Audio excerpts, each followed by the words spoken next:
We are winding down our open line with the mayor and also Bob Tuke from Operation Stand Down Tennessee. We have Mario on the line. Mario, thank you for waiting through the break. What's your question tonight?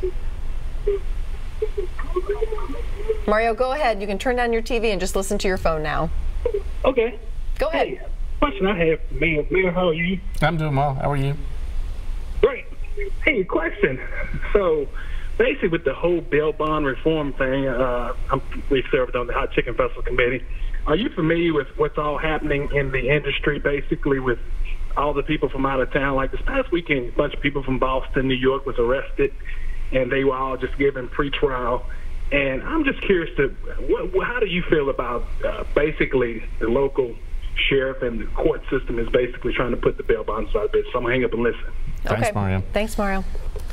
Well, we have a criminal justice steering unit, our committee, and so we have been talking a lot about some bail bonds reform. And so basically the idea was we have had some civil rights attorneys contact the city about the way we are letting people out of jail when they're charged with a misdemeanor.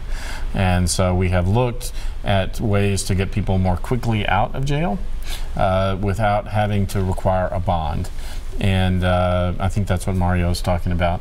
And so they're supposed to finish a sort of a trial run of some reforms to the bail bond system to move people more quickly out of the jail.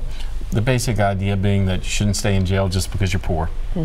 And so if we can get people out on pre-trial without them having to pay a bail's bondman and they still come back to their court dates, then that's a good thing. So we're supposed to get a sort of a preliminary review of it in December, and we'll have a better idea about how that's going to proceed going forward. We have been I wouldn't say threatened with a lawsuit, but we have been challenged by some lawyers to improve our system. That's what the impetus for it all was.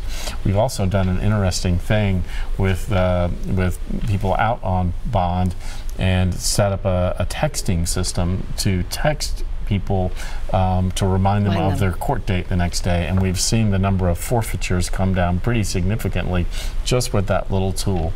Very inexpensive, and so we're working on it, Mario, and I understand the concerns that he has, and we'll have more of an idea about how it's working here in December. All right, Mario, thank you for your question. We got to take another quick break. We will wrap things up next.